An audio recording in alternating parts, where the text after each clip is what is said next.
So what I'm going to do is I'm going to say a little bit about financialization, what it is, where it comes from, what its sort of theoretical background is, because this is of course a concept coming out of the social sciences, and it refers to empirical development. So I'm going to talk about where the concept comes from, as well as the sort of empirical developments that it denotes. Then I'm going to zoom in on the University of Amsterdam, telling you a little bit about what in my experience has gone wrong with the University of Amsterdam, which explains partially, not fully, which explains partially the current wave of protests, both from students as well as staff at the University of Amsterdam. And then finally I'm going to talk about again why and how this matters to people working and studying at the University of Utrecht. But as I indicated in the beginning, everything that I have to say about the University of Utrecht is going to be very superficial and very preliminary. So if I make any mistakes with my claims about the University of Utrecht, don't blame the messenger, but simply blame the management, because they have basically constructed an organization which is overly complex, as is the case at the University of Amsterdam. Okay. First step, financialization. What is it, where does it come from, and what kind of empirical processes does it denote? The term financialization is actually pretty old. You can trace it back to work done by Rudolf Hilferding in the early 20th century, who pointed out that the big money trusts, basically the large German banks, had granted loans to the growing large-scale German corporations, and linked to that loans came a composition of the board of directors as well as the board of supervisors, which increasingly came to consist of bankers. So basically bankers were a cartel, and by means of their seats at the supervisory and executive boards of large German corporations, were basically able to have a large say about private economic policy making by large German firms. And then for a long period in the 20th century, the term financialization as such was basically lost from view. As happens quite often in the social sciences, we think of something which, given the conjuncture, seems to be worthwhile to investigate, and then when the conjuncture shifts, we forgot what we've learned, and then we have the opportunity to rediscover what we knew earlier. The same has happened basically with financialization. It was rediscovered at the late 90s by a bunch of UK, US based scholars. Of course, those scholars were not economists. If you want to come to grips with current developments in the real economy, not in economics, you don't turn to economists, because the only thing that they know something about are their mathematical models, and they don't know shit about anything that happens in the economy. So again, you turn to other social scientists, like economic sociologists, political economists, international political economists, people doing sociology of organizations, etc., etc. And they came up again with this concept of financialization.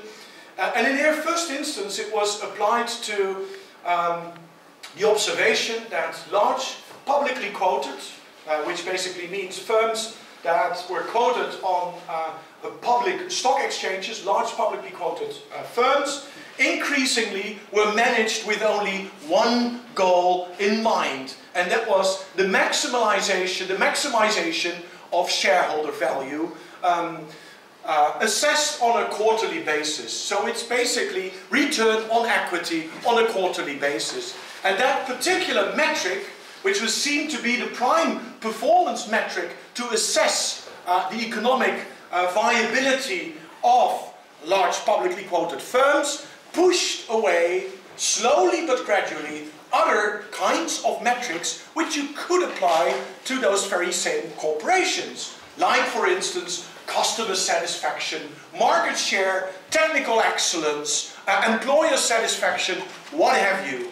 No, there was only one goal which we used increasingly to assess the viability of large publicly quoted firms, and that was shareholder value. Do you maximize it or don't you maximize it? And if you don't, you either sell yourself, your best advice to sell yourself, break up the firm, or whatever, but the goal, the alpha and omega of your business would be to maximize shareholder value. This was basically the first few years of the 21st century, and then gradually, and of course this again relates to the conjuncture, gradually the concept of financialization was applied more widely to a big bag of observations which basically all boil down to the fact that financial metrics, financial markets, banks, financial institutes increasingly became more important in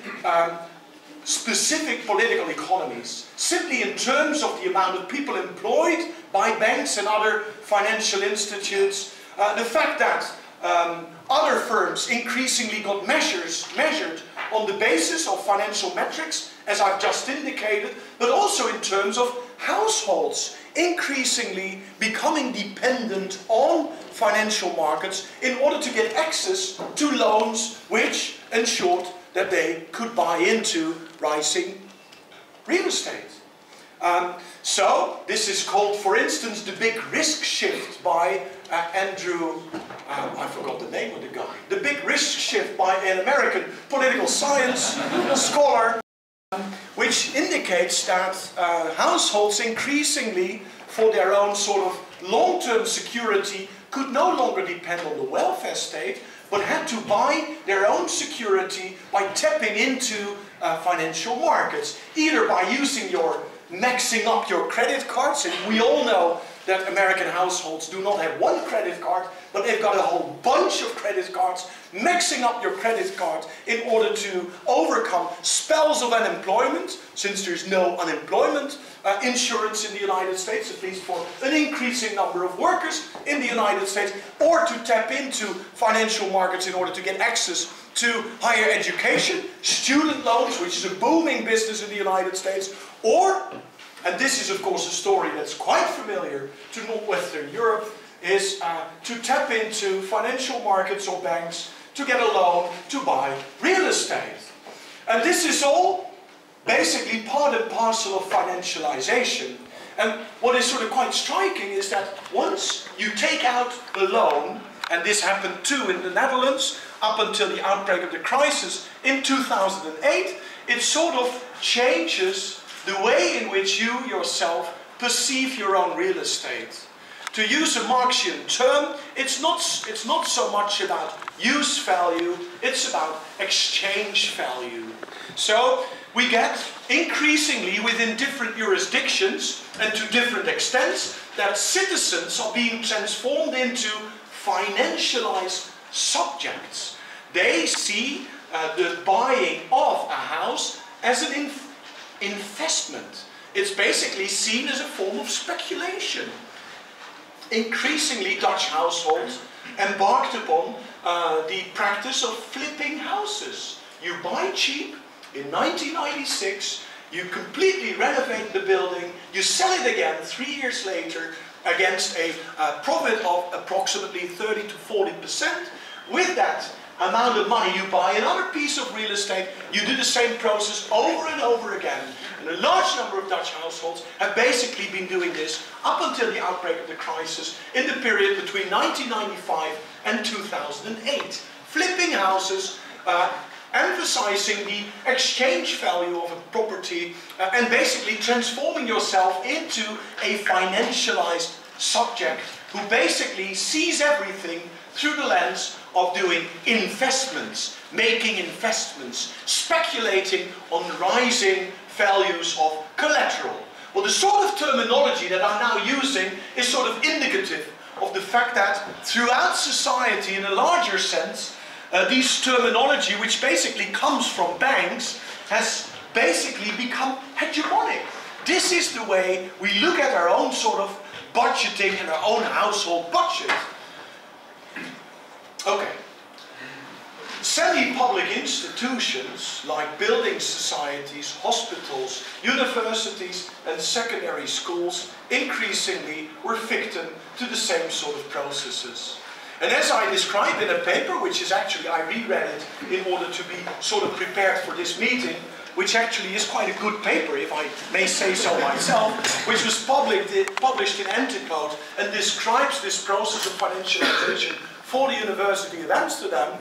1995 was sort of a crucial year, because in 1995 there was this big shift in ownership of real estate from the state to semi-public institutions. So the University of Amsterdam became the owner of a mixed bag of real estate distributed throughout the city center of Amsterdam from day one to the next day.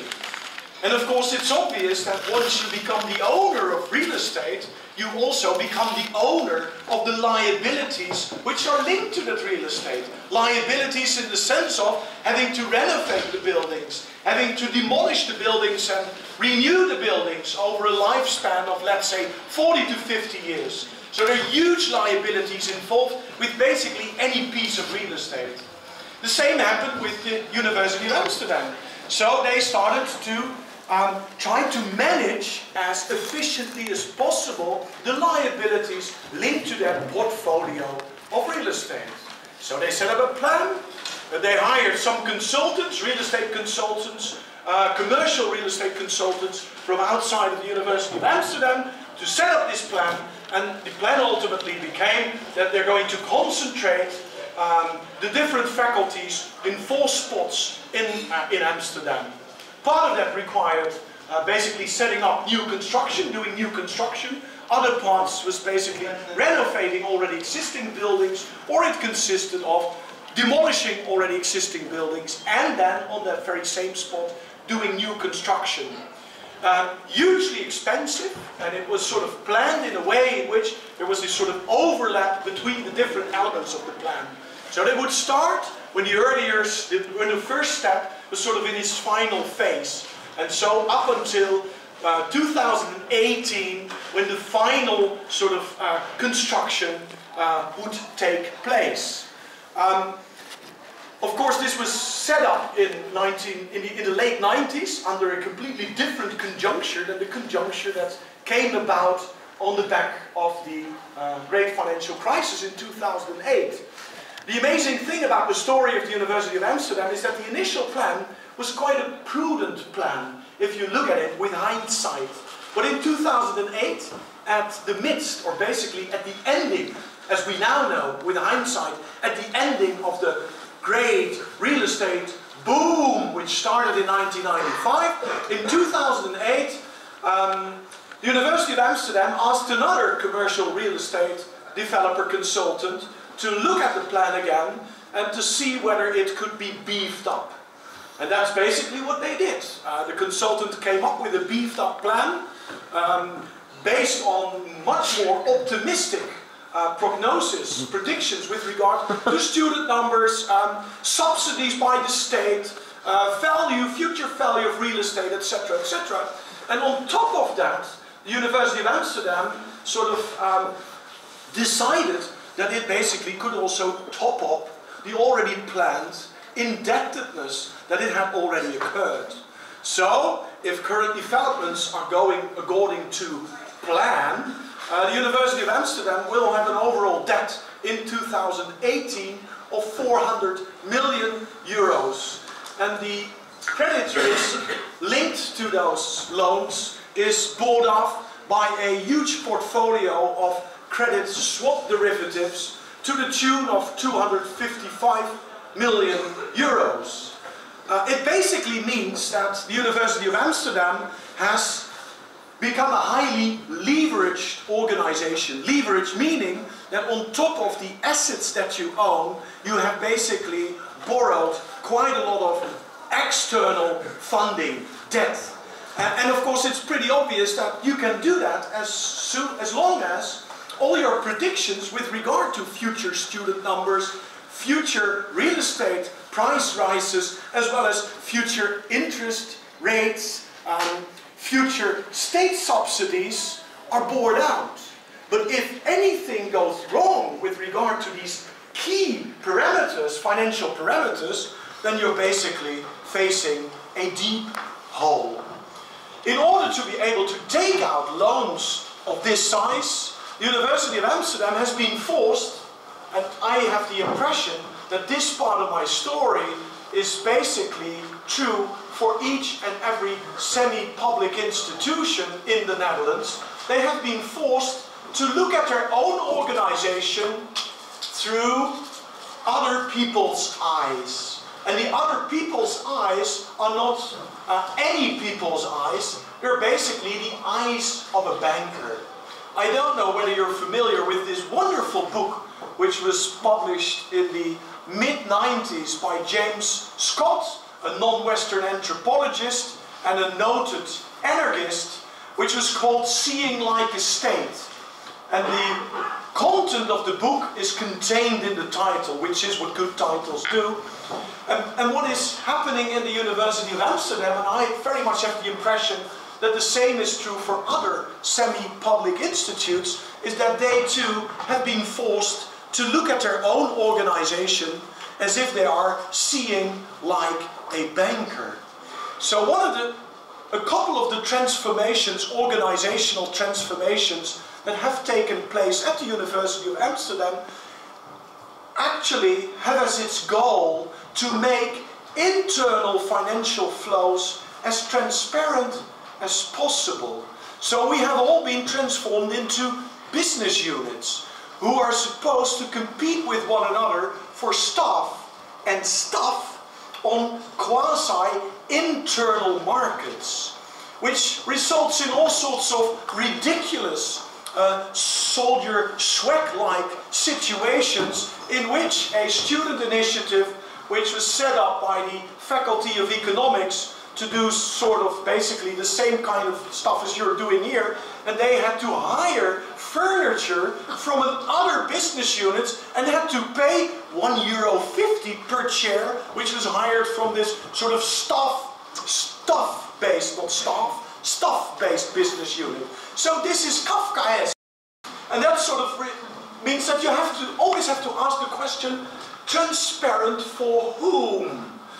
And the transparency is meant to allow the board of directors to have a clear view of the financial flows that move hither and thither within the organization in order to be able to come up with clear financial numbers below the line, which are then assessed by external agents like bankers who use these numbers under the line in order to see to what extent the University of Amsterdam in this case actually is up to fulfill the requirements, the liabilities which belong to loans to the tune of 400 million euros. Because the banks don't want to see the University of Amsterdam to end up in all sorts of difficulties with regard to paying off the interest that they're supposed to pay on the back of 400 million of loans. They basically want to make money on the basis of those loans. So they want to see to what extent the University of Amsterdam is managed in such a fashion that it actually can fulfill its banking-based requirements. Well, this is something that has completely transformed the overall hierarchy at the University of Amsterdam. It used to be a pretty anarchic, chaotic, stuffy, messy, badly managed sort of place. But it was fun to work and to study at the University of Amsterdam because anything that you wanted to do at the end of the day could be realized. That is no longer the case.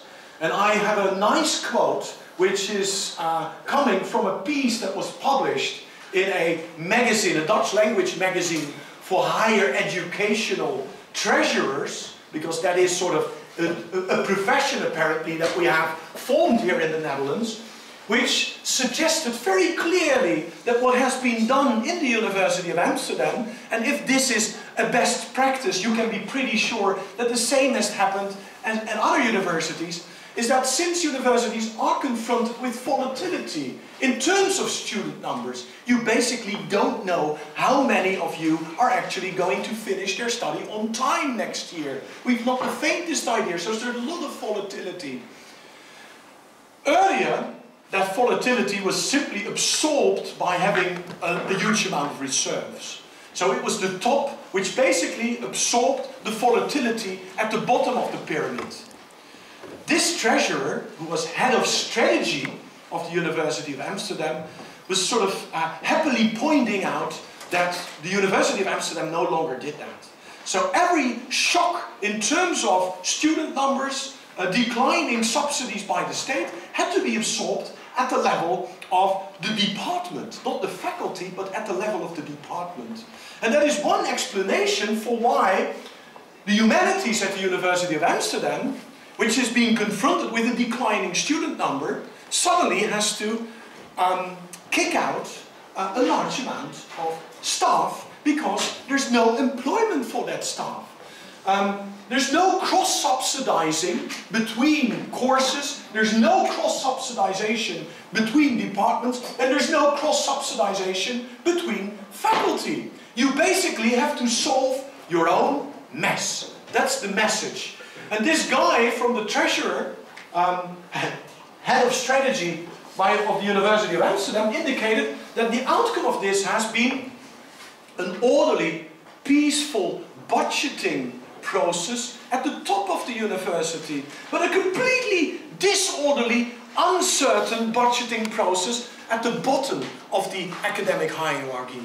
And that sort of suggests the frame of thinking that the people at the top of the university have. It's about trying to accommodate, again, the concerns of the bankers as much as possible, and in order to do that, they basically let the workers, the staff of the university, suffer. Huge amounts of uncertainty, especially among the temp staff at universities. And in the University of Amsterdam, 55% of overall teaching and research staff is temporary staff. So basically we have been transformed into a similar kind of organization as the organizations have been transformed into, which are subject to the requirement to maximize shareholder value. We're not maximizing shareholder value, we're maximizing our capacity to serve banks' requirements. But the effect is the same. A two-tiered staff, which is basically consisting, the first part is the people with the tenured positions, and there is a growing and increasing ring surrounding that core, a peripheral ring around that core, circle around that core, which has a temporary employment contract. Okay, I must have indicated to quite a huge extent that this is a similar kind of process that has taken place also at the University of Utrecht. Some key figures. We now, if you want to set up a new course, a new master course, the requirement is that you have at least 35 students, because with below 35 students it's not profitable between quotation marks. And we also know that 11 students is required to cover the costs of the teaching staff, which suggests that 14 students is required to cover real estate, overhead, support staff, and what have you. My conclusion from this simple figure, which is a very telling figure, is that we have constructed, over the last 15 years, overly complex organizations. There's too much coordination going on, and that basically means that there is not enough autonomy on the side of the smallest organizational unit, which should be the, in the case of the University of Amsterdam, I don't know how that works here, we have this thing called hoogleraargroepen. So there's these sort of professorship chairs, groups, which is basically the smallest unit, organizational unit at the University of Amsterdam, but they have nothing to decide.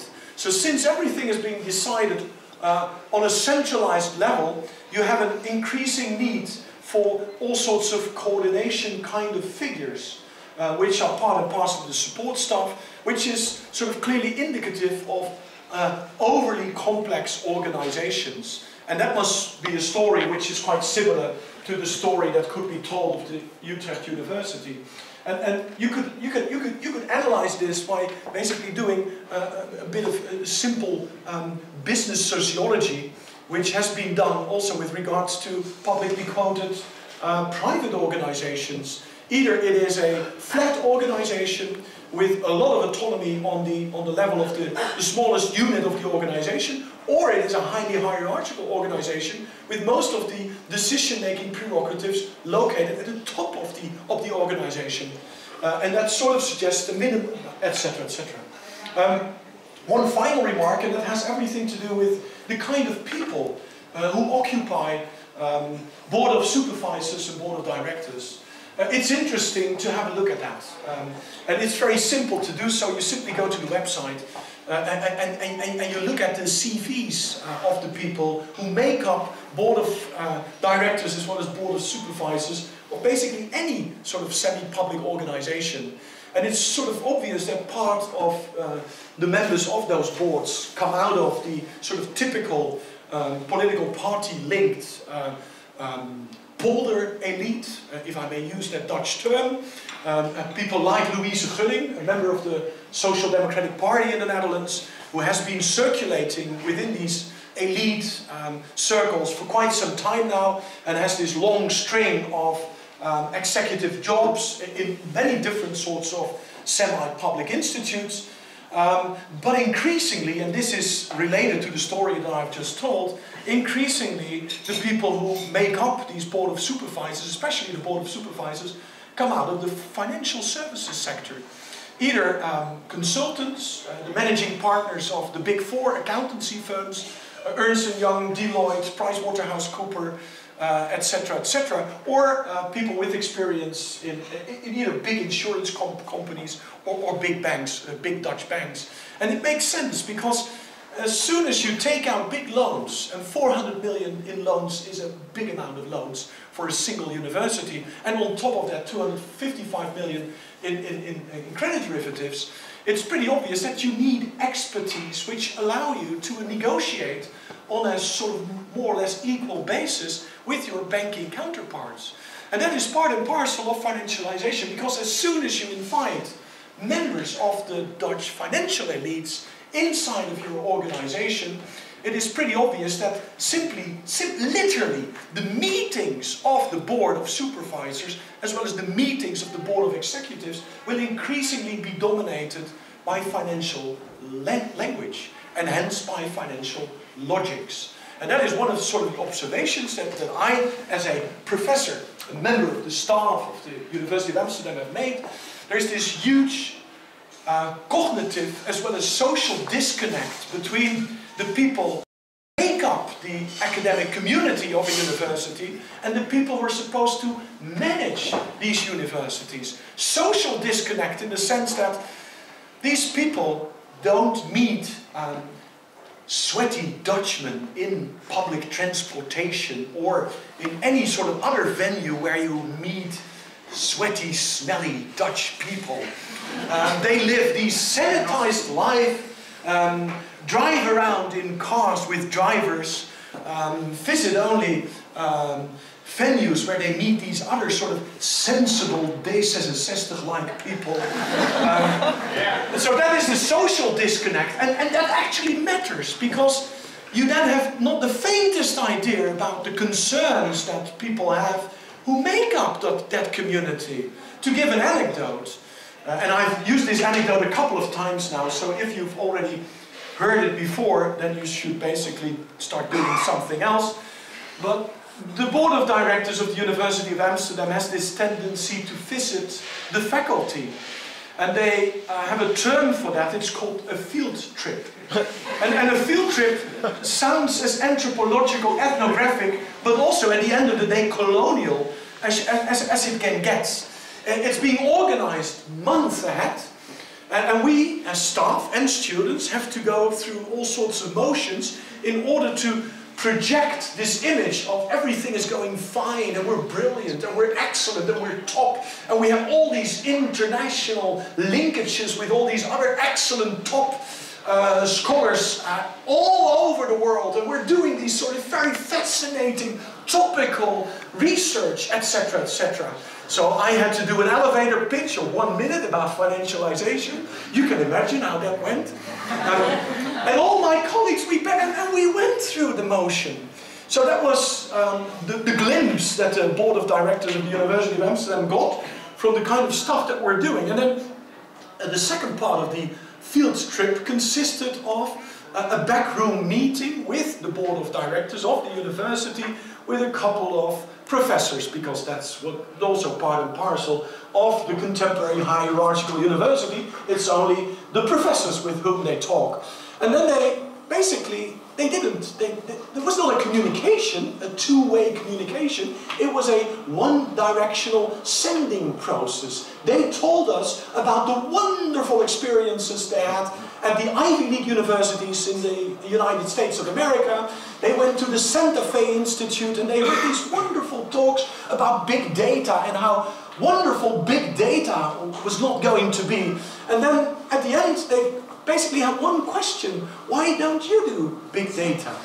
So it's sending, it's a complete cognitive disconnect. They have not the faintest idea about what we are doing and what our concerns are. And I don't know, there is this sort of kernel of protest and demonstration on the side of both staff and students at the University of Amsterdam. And of course it consists of many different elements, but one of the elements is that we, staff and students, have the impression that they are not there for us. We're basically we're there for them, for their career, for the memorials that they're going to construct in real estate terms for themselves. Well, hey, I, under my leadership, have been able to construct this particular piece of real estate. And that is what nags. And I have very much the impression that at the core of this is this cognitive social disconnect, and increasingly the frustration on the side of staff and students about that disconnect. One final set of sentences, I can talk on and on and on. One final set of observations is that even though at the University of Amsterdam, and let's be completely honest about this, staff is afraid. They're cowards. Staff is not going to be the avant-garde of any sort of protest or demonstration. They have a mortgage, they've got children, they've got a steady or an unsteady job. They want to basically be invited to move in the very same circles of the Dutch polder elite, because that is federalization as it's called. They have all sorts of future commissioned research to expect from the polder elite. So they're not going to be the avant-garde of any protest and demonstration. So it's thanks to the students at the University of Amsterdam that the staff finally has moved, has started to organize, and has started to formulate all sorts of requests, demands vis-à-vis the board of directors. But what's also quite crucial and striking about what is happening at the University of Amsterdam is that staff as such is not a homogeneous group of people. The Financieel Dagblad today has an op-ed piece by the vice-dean, the dean and the vice-dean. I don't know why they've got two vice-deans. The vice-dean, the dean and the vice-dean of the Faculty of Economics. And in that op-ed piece they indicate that the protests of the students and staff in the Maagdenhuis, or which uses this iconic building to set up this protest, is completely misguided. Because the Faculty of the Humanities could do with an extra dose of efficiency. And then they point to themselves, where they had a 25% need of cutback a couple of years earlier. We did a wonderful job. Our teaching has improved. We're now on top of the bill in terms of research. You should do the same. And then when you start looking a little bit more closer in how they did their cutbacks, what they cut out of the overall curriculum in the Faculty of Economics was methodology and history of economic thinking. They did that in 2010, 2 years after a great financial crisis which completely discredited mainstream economics. These guys, I don't know on which planet they live, but this is sort of indicative of the fact that there are always all sorts of traitors among staff who are completely sort of informed by, or have completely internalized the social Darwinist neoliberal experiment that we have been living under for the last 15 years, and see this as a chance to basically make a larger grab of what is still perceived to be a shrinking cake. The same is true for staff at the Faculty of the Natural Sciences. They're the big winners of this current neoliberal academic model. So no complaints on that side. The medical faculty, same story. The corporatization of universities, wonderful. We've been doing this for 15 years. We have been financed by the pharmaceutical industries for years now. So this is simply trying to describe what we've been doing all along. So come on with this, we want this. And that is one of the big difficulties with regard to any sort of attempt to reorganize universities and make universities again serve the needs of society, in the sense of it being a venue for critical societal thinking. We have a desperate need for that kind of thinking, but it's being marginalized. As well as turning a university again into this big sort of public, collective repository of knowledge, which everyone is able to tap into, because that is basically what a university, in my perspective, should be. Thank you very much for your attention.